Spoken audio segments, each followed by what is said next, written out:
live and on YouTube. We're going to get right into it tonight. Our guest is already on the line, Josh Norris of Roto World. Josh, thanks for joining us tonight. Absolutely. I'm glad you asked.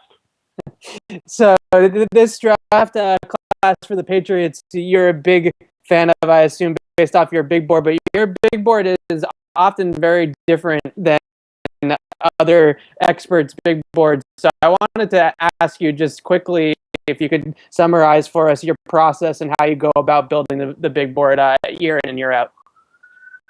Yeah, no, it's a good question. And I've been doing this for about, 5 years now. And it kind of changes every single year. Really what it comes down to for me is just to figure out where a player succeeds. I think anyone can watch football and write down a long list of negatives for a player. And negatives are fine. I mean, it's good to understand them. But really, it doesn't matter where a player fails. It matters where they win. Because that's, how they can then help their team win on the field. So I'm just trying to get better at it each and every year. Try to nail down, my top 32, which is very different than the NFL's top 32, as we'll get to with a number of the Patriots selections. But also hit, on some guys who, again, I said that they are in my top 32, but might not go to round 3, round 4, and round 5, and kind of tag my name to them and see how they develop. And I think that's the most fun part of this process. Yeah, I would agree with you there. I mean, everybody has, a guy that they're a fan of that someone else is a fan of, and I'm sure we'll get to one of those with the Patriots players. But let's start first with one of the guys that you had really high on your big board, number 24 overall, the Patriots, or the 83rd overall draft pick, Derek Rivers. What was it about Derek Rivers that really caught your eye? Okay, I know we're only like a week out of draft, and I'm still amazed that he was a third-round selection. I don't get it. I must be watching something else that the NFL isn't. Look, Derek Rivers, what he offers off the bat is pass rushing skills. Like, immediately, he's an edge rusher, and that should be coveted in the NFL. And he's a very, very good one. Now, I understand he went to an FCS level school, but when you look at the entire package of what Derek Rivers offers, it's pass rushing prowess plus athleticism. And when you're talking about edge rushers and also interior defensive linemen, athleticism is pivotal because it truly is one of the unique and rare one-on-one matchups of, an offensive player against a defensive player against an offensive player. And so obviously Derek Rivers at the Senior Bowl, it's not like he shined one way or the other necessarily, but just the more I watched, the more I became comfortable with Derek Rivers being a real first-round talent in my book, and someone who I think can make an impact as a rookie as a pass rusher, and I actually think he can grow as a run defender as well. But really when I'm talking about edge rushers, I'm talking about guys who can get after the quarterback. Yeah, you're preaching to the choir here, Josh. I think both of us were pretty stunned when he was there in the third round and happy with the pick. Yeah. Another pick the Patriots made on edge player was Dietrich Wise. That's how he's telling everyone to pronounce it now. A lot of people excited about the pick. He tests really well. He's big. He's strong. When I look at him on tape, I'm not as excited as everybody else. Can you either talk me off the ledge or kind of back me up here? What are your thoughts on Wise in his game? Yeah, I don't really have much to say about him, perfectly honest. He wasn't in my top 150, and I mean, I watch more players than 150, right? But that 150 that I come to or might come to 175, they're just the prospects I feel most comfortable with. So I guess I'm just not comfortable with his evaluation. Just looking at his body type and his style, I'm guessing that they see him as an outside-inside type, similar to Trey Flowers. I mean, another Arkansas guy. It's interesting. Like, the Patriots have kind of opened up these pipelines that some other teams don't necessarily do. Obviously, it used to be with the Florida Gators, obviously Rutgers, and it seems to be that Arkansas might be another one. Remind me who was the edge rusher, not Trey Flowers, but a few years before that. He was like a 4th or a 5th round pick. Who was also an edge rusher out of there. I'll remember in a second. Anyways. Oh, you're putting us on the spot here, and we're failing you. Jake Beckett. There we go. Oh, Jake Beckett. Yeah, of course. Oh, boy. He's not So- someone so- that we like to talk about around here. No, That's but- why but- we but both he- forgot. Right. But he was a third-round pick, and also from Arkansas, and among those same spots. So there's something that they like out of this group, you know. And again, I don't have a lot to say about Mr. Wise, but I will say that he is certainly someone that shined at the East West Shrine game. I was down there, and was a super productive player, I believe, as a junior. And he's long, and he has a food cone time. At least it seemed like that when I went back and looked at it. So look, if you just try to find someone that can disrupt the pocket either from the outside or inside from where they selected him, it makes sense. So that was going to be my follow-up to you. I know you were at the East West Shrine game. Was that game as impressive? I wasn't there, but everybody talks about how impressive and how dominant he was. I go back and I watch the game itself, and he doesn't jump off the screen to me. Was his week that impressive, or are people kind of seeing what they wanted to see with him? Well, okay. So it was more of the week of practice that people really liked. It was the same thing for Trey Hendrickson out of Florida Atlantic. And even people got excited about Brian Cox out of Florida. And I even like Avery Moss out of Youngstown, actually, the opposite of Derek Rivers. So, yep. So, was he impressive in terms of, getting to the quarterback, getting home, and in those one-on-one pass rushing situations? Sure. But when you think about it, think of the offensive tackles that were there, that they were facing off in one-on-ones. So many of them I don't even believe were drafted, right? Like Connor McDermott was a 7th-round pick, a 6th-round pick by the Patriots, and he was even at the Senior Bowl, right? We see over and over and over again that collegiate offensive tackles can get beat because of how poor the position is played across college football. So I would say that was a major part of maybe him winning a number of one-on-ones during that week.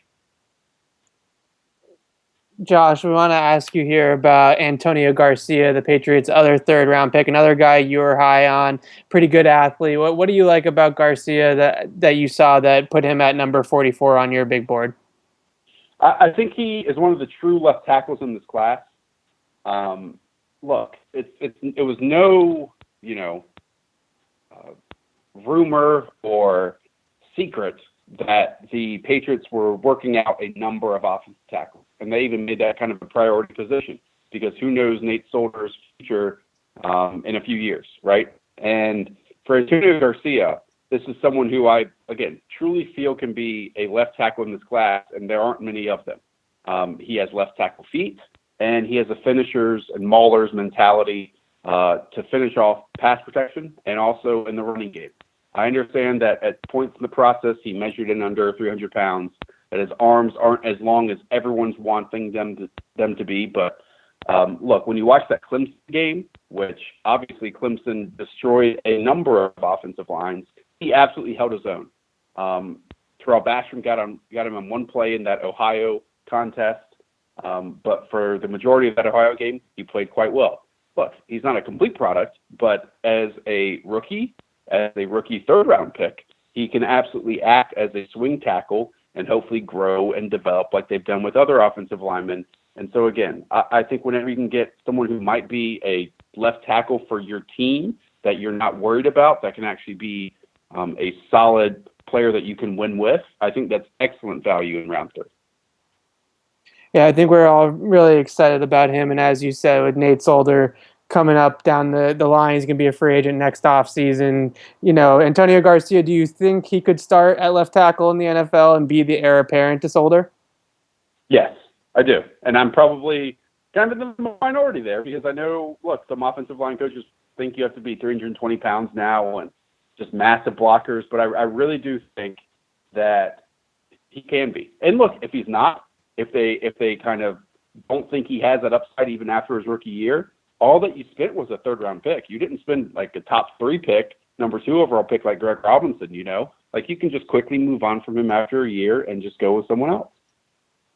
Josh, I was very disappointed that your name didn't come off the draft board after your pro day workout on the road. I really was expecting to see maybe a 7th-round flyer on Josh Norris. No such luck. I'm glad people thought that was funny. That was Because hysterical. Yeah. if I had done that and people didn't find it funny, that would have really sucked. That would have really, really, really sucked. Yeah, Josh, we might have to get together and work out for the next combine here. I'll drop a few lbs and you can teach me that running form. It's all in the flick of the wrist, guys. It's all in the flick of the wrist. Like I never knew that was my running form, and then I never knew it was the wrong running form until people scolded me afterwards. Boy, we like to have fun out there. It was I enjoyed it. You did great. He's Josh Norris, folks, of Roto World and NBC Sports, one of the best NFL draft writers out there. He's giving content year-round. Go out and follow him at Josh Norris. Josh, we really appreciate you taking up the time this evening and talking some Patriots draft. Absolutely. Thanks a lot, guys. Have a good one. Thanks, Josh.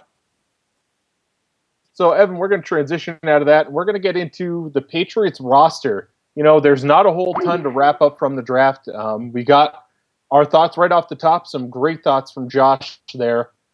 And with only 4 draft picks, really the roster is the next big thing to fall into play. And you've done some work already on getting the Patriots 53-man roster predictions together. Talk to me about some of the guys that you have on the bubble here. So I did a way too early 53-man roster projection. Say that Never because it's never too early, but I say that solely just because without seeing training camp practices and the preseason games, you know, who knows how these battles are going to work themselves out.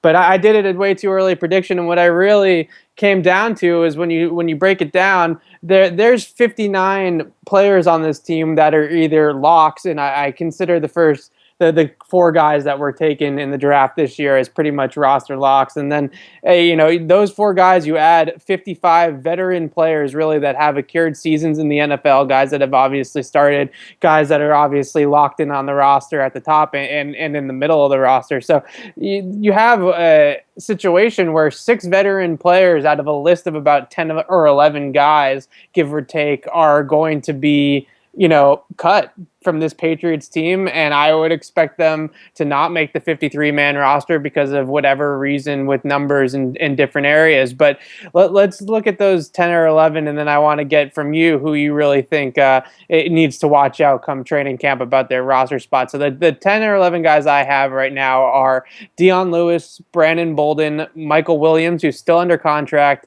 Matt Langle, Cameron Fleming, Adrian Waddle, Mr. Inactive, Ginoa Grissom, Kyle Van Noy, Justin Coleman, Jordan Richards, and Shea McClellan. All those guys, I think, have a really are going to be in a battle in training camp in the preseason to get on the roster. Yeah, I think the interesting name there that you brought up is Shea McClellan, because I would consider him a lock with the money that they still owe him. But I think, you know, there's another really interesting name is Dion Lewis. You know, this running back roster, pretty loaded. I thought that the Patriots might use Lewis as some trade fodder, maybe move up, pick up a second-round pick, something like that in the draft. They didn't do that, so he's on here, and you look at the running backs. You know, you have Bolden, Burkhead, Devlin, Foster, Gillislee, Lewis, White. Obviously, White, Gillislee, Devlin, Burkhead are locks. I think Brandon Bolden's a lock after the money they gave him. So, like you said, Dion Lewis kind of has to be on that bubble. You know, he was kind of phased out a little bit last year after his injury, and we saw what James White can do. Then you add a guy like Gillislee, you add a guy like Burkhead. You know, the roster's getting a little tight there. And then, you know, a name that's gone, you brought up, and people are going to hate it, Matt Langle. I really wanted to see him and Rob Gronkowski side by side on a football field to see if they're indeed the same person. I don't know if people remember the picture. I'm convinced that Matt Langle and Rob Gronkowski will never be in the same room because they're the same damn guy. You know, he's a guy who, fun name to have off the roster. One that I kind of think is a little bit on the edge right now might be Danny Amendola. And that's not a popular opinion probably because everybody's going to look at the contract he just took, taking money away again and again and again, you know, continuing the team-friendly deals.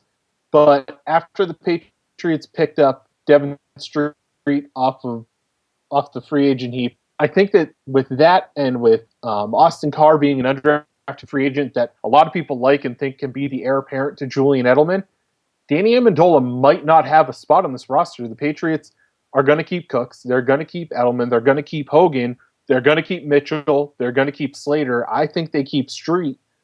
And then do you go Carr as your seventh? Do you go Amendola?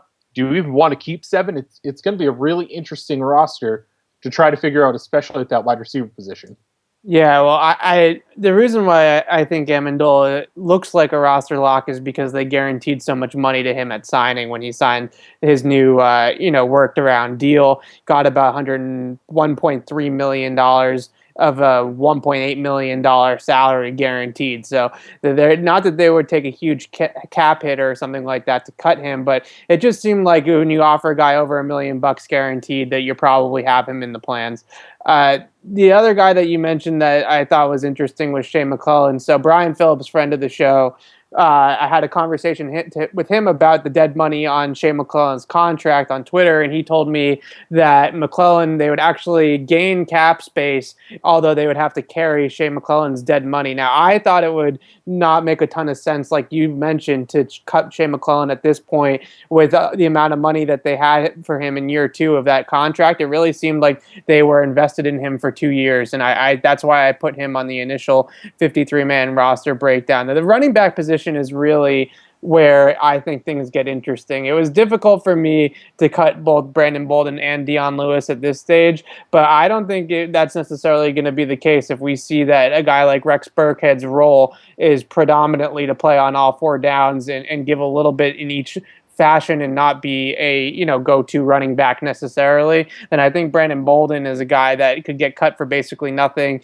and might be looking at being roster fodder. And I'm surprised as well that Dion Lewis wasn't shopped a little bit. Maybe he was, and we just didn't hear about it, or it didn't come to fruition. But Dion Lewis is another guy who I think even in training camp could get some trade value if a team or running back goes down in training camp, or a team realizes that their running back group isn't as dynamic as they might have thought it was. Maybe Dion Lewis gets a draft pick back and the Patriots ship him someplace to open up some roster room. But as you mentioned, Matt Lingle, another one that's an interesting name. They got O'Shaughnessy on draft day. That was a nice trade. Obviously have Dwayne Allen there as well. But with Rob Gronkowski's injury history, Matt, I mean, you can't really rule out another serious injury to Gronk ever at this point. And how much can you really count on him to play, 18, 19 games in the season either? I was really close to putting Lango on my 53-man roster. I didn't quite yet because they're just so loaded at other positions that could really use the numbers. But I feel like they're going to have to carry a 4th tight end on the practice squad at least. Yeah, and so that's where I think they go. A guy that I love is Jacob Hollister, the tight end they picked up as an undrafted free agent. They picked up him and his twin brother. He's the tight end. He's the one I'm interested in. His brother, dime a dozen player. I think Hollister has some good size and great speed. Gets down the field fast. He gets up the seam with ease. He's kind of in the mold of a Patriots tight end if he puts on a little bit of weight.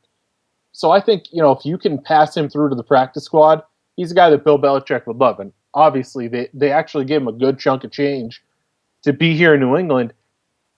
I just look at Langle, and he's, a great story. Everybody loved that he had that touchdown catch. But he's pretty limited in what he does, so why keep him on the roster? I get what you're saying, but I think that you look at guys like Gronkowski and Allen. They both have injury histories. That's why O'Shaughnessy came in as a third guy, a little more reliable in the offensive game, the pass game, as opposed to Langle. And then you have that guy as your emergency. You have Hollister as your emergency. I just don't see a spot for Langle. And if they need him at some point during the year, do you really think there's going to be a ton of demand for Langle? Everything I've heard about the guys, he's a great guy, but it's a business, and I just don't think there's going to be a ton of demand for him. So he'll probably be there week 5, 6, 7, whatever, if you need to sign him for a couple weeks. Yeah, I like Hollister as well, and I think the tight end position is interesting. But what you mainly hit on right there is that some of these veterans that are going to get cut. So I said that there are about 59 guys that were locks on the roster or veterans that have accrued seasons in the NFL. Most of those guys that get cut are going to get picked up by other teams that, if the Patriots cut a Cameron Fleming, my guess is that Cameron Fleming might get picked up by another team. Some of these guys do have practice squad eligibility, Matt Langle being one of them, but some of them I don't know if are going to make it to the practice squad. I think that there are other teams that are not as deep as the Patriots at the back end of the roster that are going to see some of these guys that the Patriots are going to have to let go, and they might swoop in and get them. And that's fine. I don't think the Patriots are going to lose much sleep over it. But the real issue is in the list of guys that I named. I mean, they're not really going to lose any sleep over. But the real issue is if you have to cut somebody that's pretty significant. I could see it turning out where if they have to cut a guy like a Connor McDermott, who I don't think is cuttable, but if they do have to go that direction, he's going to get snatched up. So it's really a numbers game at this point for some of these veterans who, you're obviously going to take them on the Connor McDermott on the roster over Adrian Waddle and Cam Fleming. I would think at this point of their careers, they've kind of proven that they're not much, more than a swing tackles, backup tackles in this league. These guys, these veterans are going to get cut in place of these rookies or these younger players that have more, contract years still tied to them and maybe higher upside. Yeah, and I think that you've seen it before. Bill Belichick's he's not going to sit around and wait for these guys who, are on bigger contracts and haven't really done much. Adrian Waddle's been around. Cam Fleming's been around. If they get cut, yeah, they're probably going to get picked up somewhere.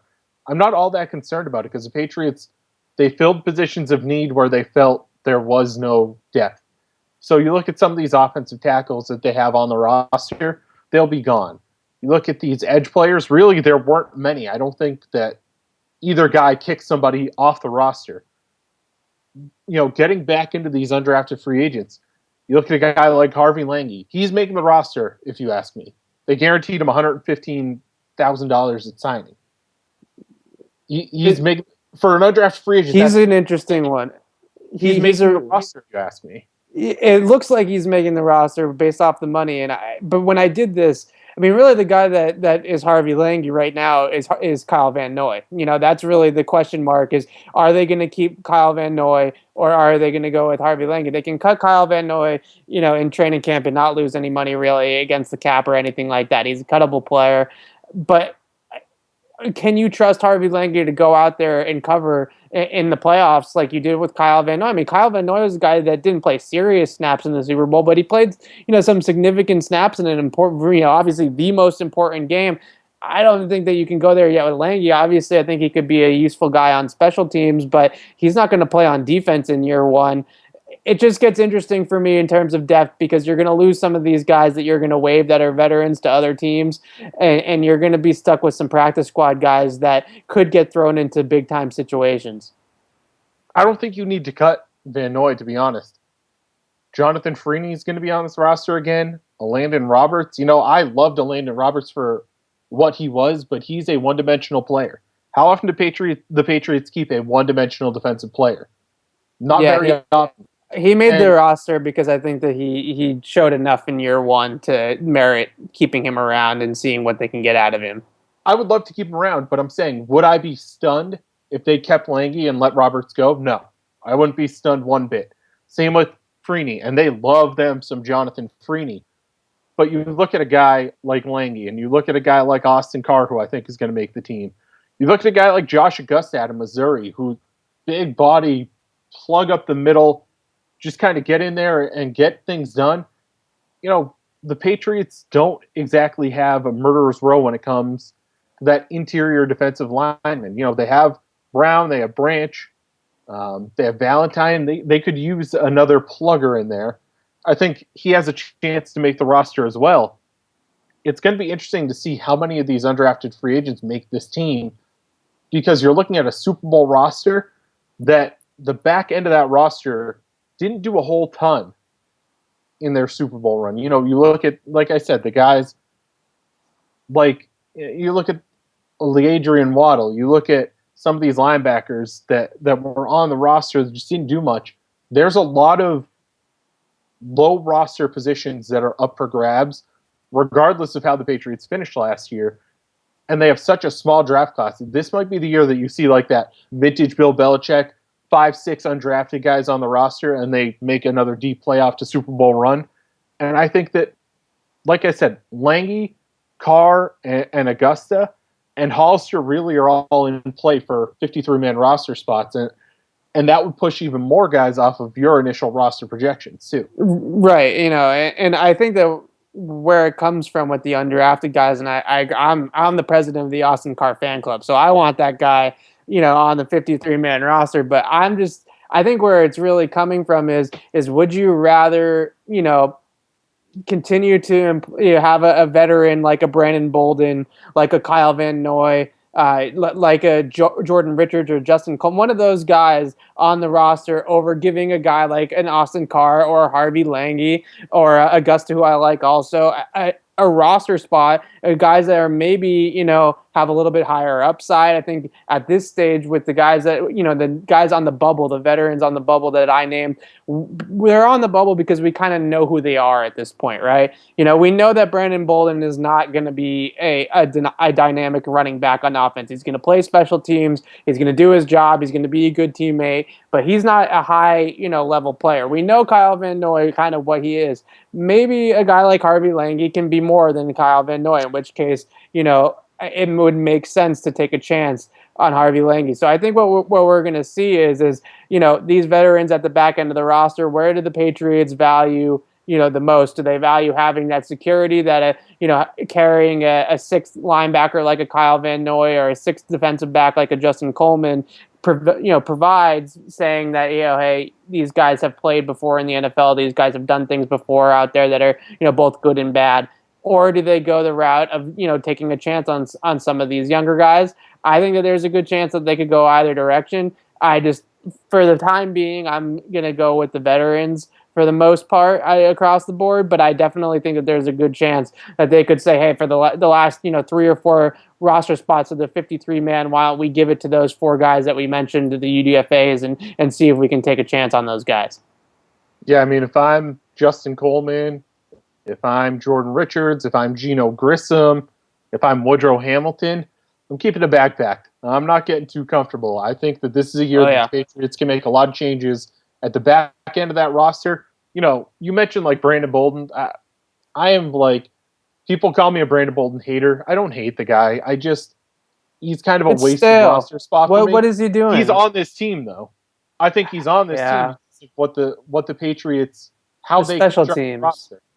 The special teams, it's so hard to cut him and Grissom for that reason. That's why they made my initial projection, because it's really difficult to cut guys that played on 3-4 different special teams units, and when it's such a key area especially a key area of emphasis for the coaching staff.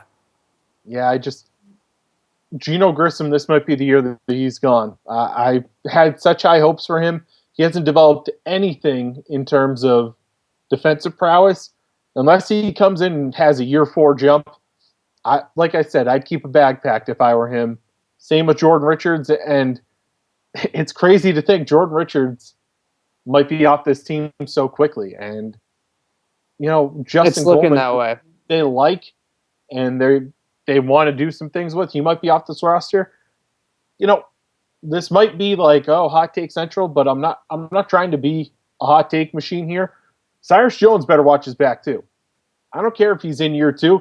If he continues to make poor decisions and then mouth off on social media, I wouldn't be one bit shocked if Bill Belichick reacted poorly to that. If he does that again and continues to fumble the ball, there's a lot of guys that are on the back end of this roster that they might want to keep backpacked, and he's one of them to me. Right. Which Jordan Richards first addressed that. I think that I wrote that this is it for him.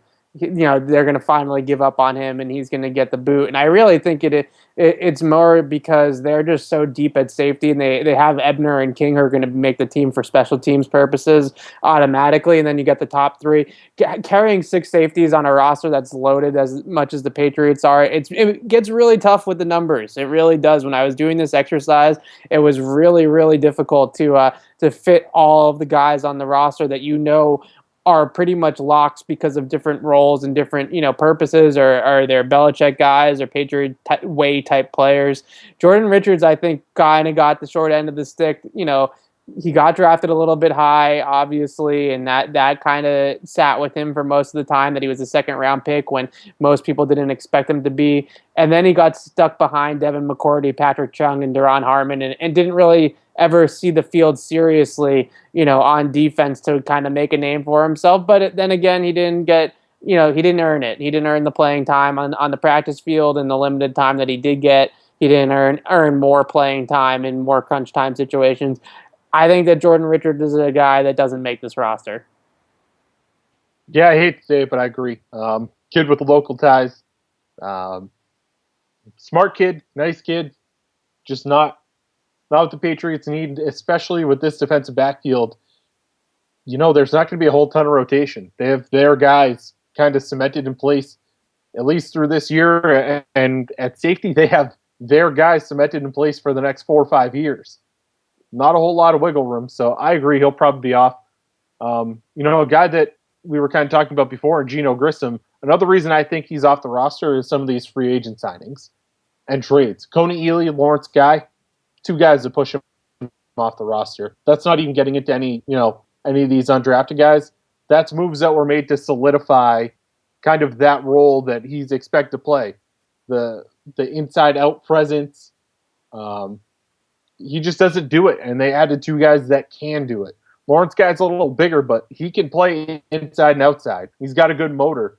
Coney Ealy, we all saw what he can do in the Super Bowl. If he can play consistently, he's going to be that consistent outside presence. I just don't see a guy like Grissom making the roster, and I get your point about the special teams, but there are other guys that'll be special teams mavens. They added Burkhead, who's one. They obviously have Ebner, Slater, King, Jones, Jonathan Jones, who really emerged as a special teams ace. I think that a guy like Grissom, his role is diminished both on special teams and on defense. He might be off this roster, and that opens up a spot for some other younger guys. Yeah, I could see it. I mean, like I said, these guys are all in the bubble. They could all, be out of a job by the end of training camp. I could definitely see Grissom being out of a job. Let's talk about the wide receiver position for a second here, because this is one of the most loaded positions on the roster. I would say besides quarterback, wide receiver is probably the most loaded position on this roster right now. And it is tough to decide how they're going to work out the back end of this wide receiver group. So obviously you have Cooks, Edelman, Hogan, Malcolm Mitchell. Those 4 are roster locks. And then you add Matthew Slater, obviously, as a special teams ace roster lock. So then what it really leaves is Danny Amendola, Devin Lucien, who we haven't really seen much of, Devin Street, who you mentioned that they just signed, and then my guy, Austin Carr. So it's going to be a competitive, little bout there, but I think that guys like Carr and Devin Street maybe have a little bit more of an inside track. I put Amendola on the roster because of the $1.3 million guarantee that they gave him at signing. But this I think, is like an awesome position to watch going into training camp. It's going to be awfully exciting to see how they work it out. Yeah, that back end, it's going to be fun to watch. I think that you have your 5, and you have 4 guys, 4 guys that are really competing for one slot. I don't think, I've said it every year, and I've proven wrong every year. And he just comes up in so many big spots, but I don't think that Danny Amendola has that inside track. I don't think Devin Street really has it. I'm not in the Oscar fan club, but I think that hurts me. Wait a second, you can't skip over that. I don't hate him. I just don't think that he is this transformative slot player who's going to replace Julian Edelman and Danny Amendola in one player like some people do. I know that's not what you're saying. That's what's being said on Twitter. He's a little overrated. I mean, when you go to Northwestern and you're the only receiver that can catch the ball, you're going to catch a lot of passes. You're going to get a lot away. That's fair. I think he's a good player. He's not ready to make plays in the NFL yet. But I don't know if he's ready, but I think what it really was for me is who are Julian Edelman and Wes Welker and Danny Amendola and all these guys before they got to the Patriots anyways. And Austin Carr already had the ridiculous production doing very similar things in the Northwestern offense as he'll be asked to do in the Patriots offense in the slot. Very similar route tree, very similar responsibilities. I just see a guy that has similar times in his pro days as guys like Edelman and Amendola. Similar reasons why he wasn't drafted. He had the great college production. I think that it's a natural fit for him to be in the slot. I'm not saying that it's going to work out as well as it has with some of the other guys that they've brought in the past. I just think that when you look at the frame of work that he had at Northwestern, you look at the body type, you look at the guy's football detrimentus, football IQ, and who he is as a person. It all lines up to a Patriots type player. Well, yeah, I mean, what I was going to say in the finish there, I may not be in his fan club, but I think he makes his roster. That's why I think Amendola's off the roster. A guy like him who's younger, going to cost you less money, and can do similar things. I hate to say, because I think that Danny Amendola has been vastly underrated for what he's contributed to the Patriots. Go back and watch that Super Bowl. Go back and watch the Super Bowl they just won. He was a big part of that comeback. He was a big part of keeping them within striking distance. But I just think that this might be the year that he's finally off this roster. But, that car street battle, it's going to be a lot of fun to watch. Devin Street is a talented kid. They had him here before he got signed by Indy, and then they signed him right back when they had the first chance to. Clearly, they see something they like. Going to be interesting to see how that plays out. Yeah, I agree. I mean, I would love to see Austin Carr make this team. My fear with him is that with the college production, if he comes into New England, he's going to be playing against the 2s and the 3s and the 4s in training camp. He's going to have Garoppolo and Jacoby Brissett throwing him the football. I could see Austin Carr absolutely lighting up the preseason with Garoppolo and Brissett. You know what I mean? It could be a guy that just is a training camp body that's just better than the 3s and 4s or whatever that he's going up against, and he has a pretty good backup quarterback, playing with him in Garoppolo or Brissett, and he lights it up. And I think if they cut him, he gets snagged by another team and doesn't make it to the practice squad, I guess is my point.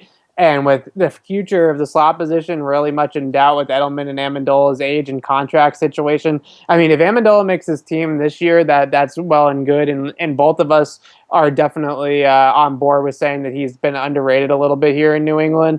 But he's not going to be here beyond 2017. It's very unlikely, at least, that they're going to pay him anything to play here in 2018. I'd love to see them be able to sneak Austin Carr onto the practice squad and hold him there for a year. It's possible, but I don't think it's going to happen either, especially if he lights it up with Garoppolo and Brissett in preseason. Yeah, I agree. I don't think it'll happen. I think he's on the roster. I haven't done my full 53 yet.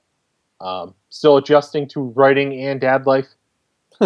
So we're getting there. We're getting there, folks. I'll have them up shortly. Evan, one last thing I kind of wanted to go over before we get out of here tonight. Yeah. When you look at what the Patriots did in this draft, it's something we haven't really gone over. Garcia, McDermott. 2 guys, 2 offensive tackles. And when you look at how they play out, the body types they have, the flaws in their game that they have, so similar. Reminds me a lot of Solder and Cannon. Yeah. In my mind, these 2 guys are their replacements 2-3 years down the road. Solder might be gone a year. Cannon probably in 3 when his contract runs out. That's kind of where I think these guys need time to grow. Garcia's not ready right now. All due respect to Josh Norris, who joined us earlier, said he thinks Garcia is a left tackle in the NFL. He's going to need a year under Dante to get that. I'm firm on that one. McDermott might need a couple of years. And he got worked out by one of the assistant coaches. Why am I drawing a blank on his name? The assistant offensive line coach, whoever it is. I think he needs 2 or 3 years. So I think that when you look at this, and I want your thoughts on it, were these 2 guys picked to be the heir apparents at left and right tackle? Or do you think the Patriots are going to go out and make a move at tackle to try to fill these positions down the road? Well, it does remind you, nicely of the Matt Light, Nate Solder situation where they had Vollmer, they had Light already on the roster in 2010, and they draft Nate Solder in the first round, seemingly to replace Matt Light eventually, who was going to retire, and ends up retiring at the end of that 2010 season. I think it's a similar instance. I agree. Both Garcia and McDermott for me need to hit the weight room if they're gonna get on the field Oh, yeah. early on in their careers. They both those guys get pushed around way too much, especially McDermott. To see a 6'8", over 300-pound dude get pushed around as much in the run game as he does, it's not a good look.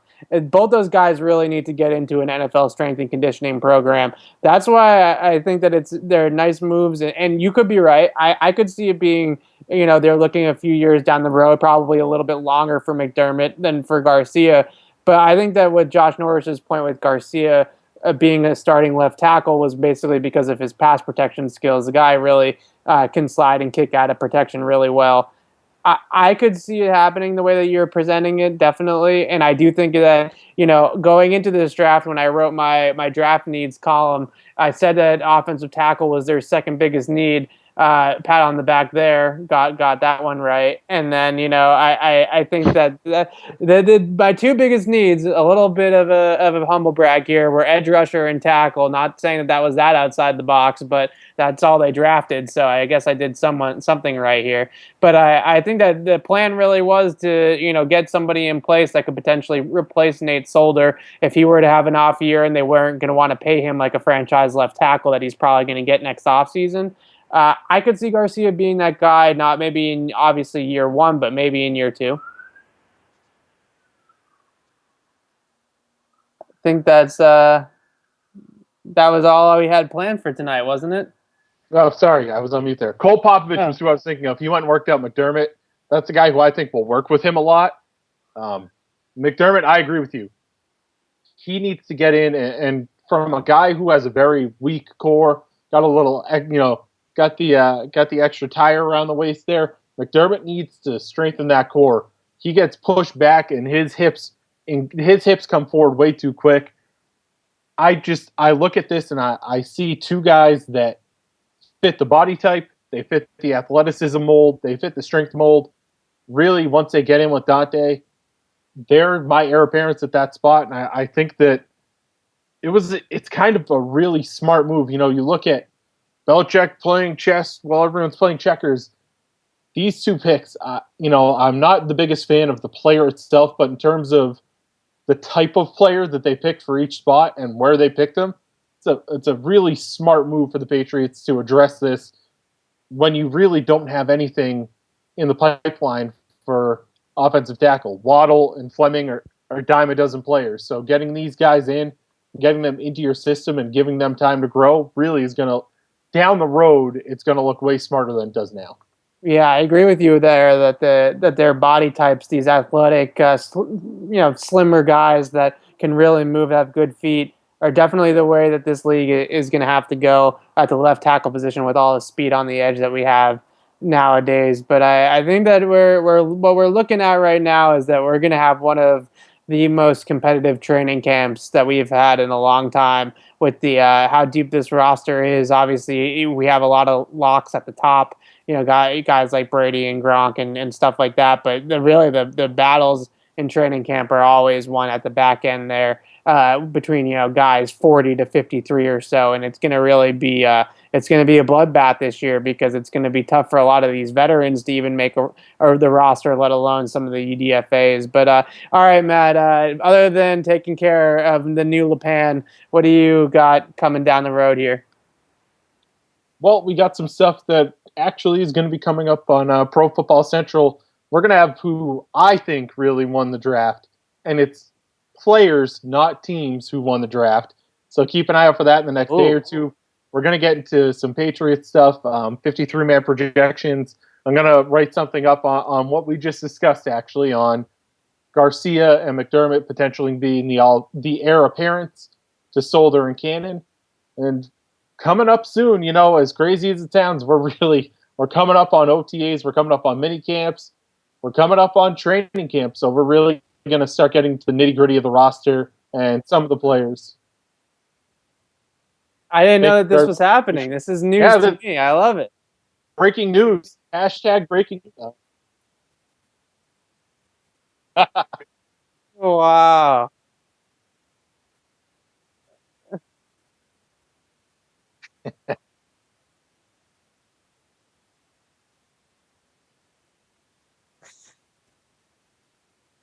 Pandemonium. Pandemonium.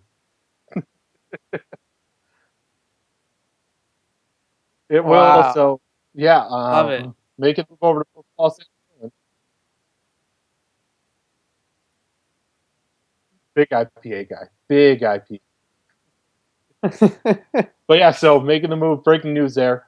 Making the move over to Pro Boom. Football Central. You can see some of my articles there probably later this week, if not in the next day or two. And follow along if you want to see pictures of a baby and a puppy every day. I love it. I love it. I'm glad that you're a part of the team. Glad we broke this news. This is the biggest breaking news we've ever had on the program. So I'm proud of us for that. Matt LePan, now member of the PFC team. And it's pretty awesome to be a member of the PFC team. So I'm not complaining. So I would love to have you on. Obviously, you're on the podcast already. Now you get to. Look at that, Brian. What? I The was producer praising breaks you. in. A drive-by by the producer. Oh Wow. my goodness. I get flipped the bird for saying that I'm happy where I'm at. Jeez. And all right, we're getting off the rails. Let's wrap this. Yeah. All right. So for me, go check out on Pro Football Central. Yeah. Don't flip me the bird for that now.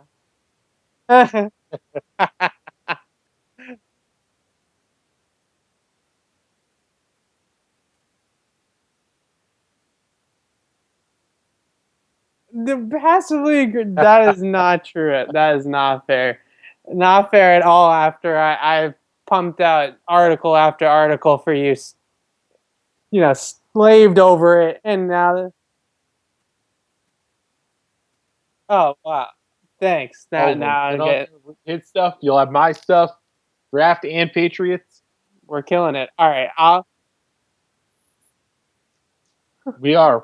Maybe somewhere down the road we'll see some different draft podcasting. That's all in the works. Stay tuned with us, folks. For now, I'm Matt LePan, for Evan Lazar, Brian behind the glass. This is Patriot Central. We'll see you next week.